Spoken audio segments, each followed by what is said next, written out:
श्री गणेशाय नमः. फाल्गुन मास कथा मालिकेत आपले सर्वांचे हार्दिक स्वागत आहे.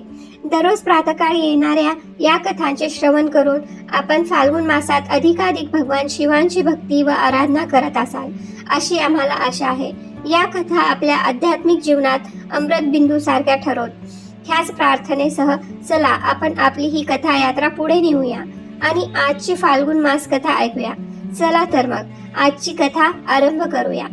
लोमेश ऋषी म्हणाले, हे ऋषीगणो, रावणाच्या छळामुळे सर्व देवगण जेव्हा भगवान शिवांच्या शरण येतात त्यावेळी द्वारावर उभे असलेल्या नंदीजी सोबत त्यांचा एक विशेष संवाद होतो. देवगणांनी नंदीला प्रणाम करून विचारले, आपले मुख वानरासारखे का आहे? तेव्हा नंदी महाराज म्हणाले, एकदा रावण येथे आला होता आणि आपल्या पराक्रमाची बढाई मारत होता.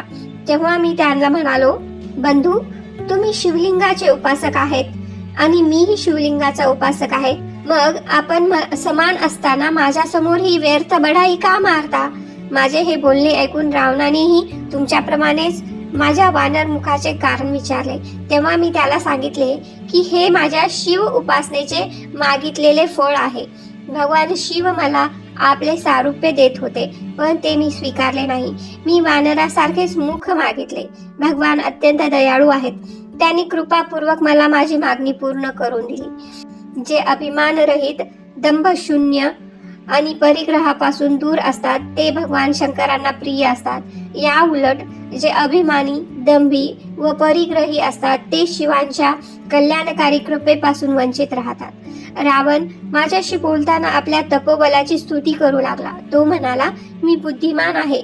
मी भगवान शिवांकडून 10 मुख मागितली आहेत. अधिक मुखांनी शिवाची अद्भुत स्तुती करता येते. तुझ्या या वानरासारख्या मुखाचा काय उपयोग? कुणीतरी तुला चुकीचा सल्ला दिला असावा. तू शंकराकडून हे वानरमुख व्यर्थ मागितलेस. हे देवतांनो, रावणाचे असे उपहासपूर्ण शब्द ऐकून मी त्याला श्राप दिला. जेव्हा एखादा महान तपस्वी श्रेष्ठ मानव वानरांना पुढे करून तुझ्यावर आक्रमण करेल तेव्हा तो तुला नक्कीच मारेल. अशा प्रकारे संपूर्ण जगाला रडविणाऱ्या रावणाला मी श्राप दिला.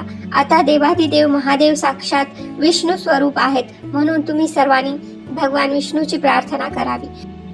नंदीजींचे हे बोलणे ऐकून सर्व देवगण अत्यंत प्रसन्न झाले. ते वैकुंठात जाऊन आपल्या वाणीने भगवान विष्णूची स्तुती करू लागले. देवगण म्हणाले, हे जगदीश्वर, 6 ऐश्वर्याने युक्त असल्यामुळे तुम्हाला भगवान म्हटले जाते.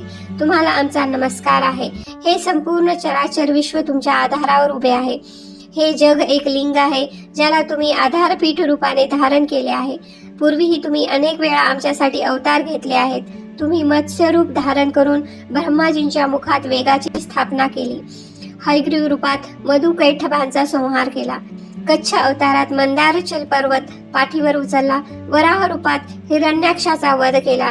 नरसिंह रूपात हिरण्यकश्यपूचा अंत केला. वामन अवतारात दैत्यराज बलीला बांधले आणि भृगुकुलात परशुराम म्हणून अवतार घेऊन कार्तवीर्य अर्जुनाचा वध केला. हे विष्णू, तुम्ही अनेक दैत्यांचा संहार केला आहे. तुम्ही संपूर्ण विश्वाचे पालन करते आहात, म्हणून रावणाच्या भयापासून आमचे रक्षण करा. देवतांच्या या प्रार्थनेवर भूतभावन भगवान वासुदेव म्हणाले, हे देवगण हो, माझे ऐका. नंदीला पुढे करून तुम्ही सर्व वानर शरीरात अवतार घ्या. मी मायेद्वारे आपले स्वरूप लपवून मनुष्य रूपाने अयोध्येत राजा दशरथांच्या घरी प्रकट होईन. तुमच्या कार्यसिद्धीसाठी माझ्यासोबत ब्रह्मविद्याही अवतार घेतील. राजा जनकाच्या घरी त्या सीता रूपाने प्रकट होतील. रावण शिवभक्त आहे आणि त्याच्याकडे मोठे तपोबल आहे, पण जेव्हा तो ब्रह्मविद्या स्वरूप सीतेला बलपूर्वक प्राप्त करू इच्छिल तेव्हा तो दक्षिणी पतित होईल. सीतेच्या शोधात तो ना तपस्वी राहील ना भक्त. जे पुरुष न मिळालेल्या ब्रह्मविद्येचा बलपूर्वक उपभोग घेऊ इच्छितात ते सहज जिंकण्यासारखे होतात. अशा प्रकारे देवांना आश्वासन देऊन भगवान विष्णू अंतर्धान पावले. त्यानंतर सर्व देवता अवतार घेऊ लागले.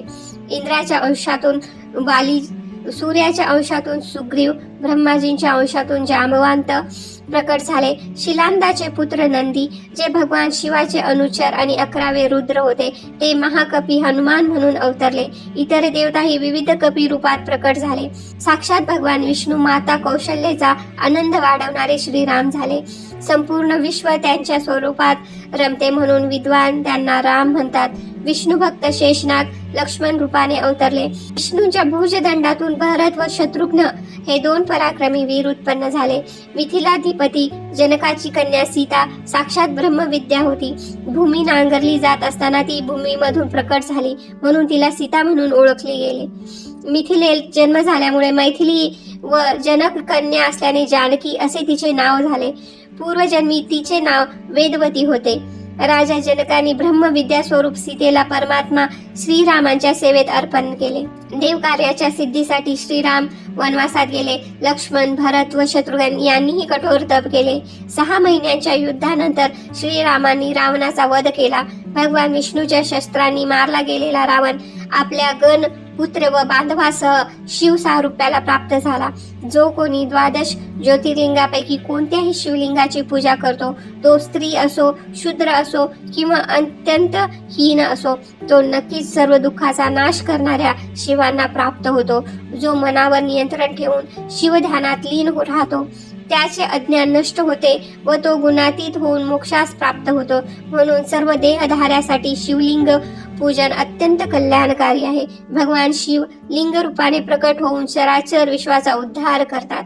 हे विप्रगण, तुमच्या प्रश्नाचे उत्तर मी दिले. आता तुम्ही विचारलेला दुसरा प्रश्न, भगवान शिवानी विषपान कसे केले, तो प्रसंग मी पुढे सांगेन, असे सांगून लोमेश ऋषींनी आपले बोलणे थांबवले. तर मग या पुढील प्रसंग आणि कथा आपण आपल्या भक्तिविश्व चॅनलवर उद्या ऐकूया. हर हर महादेव.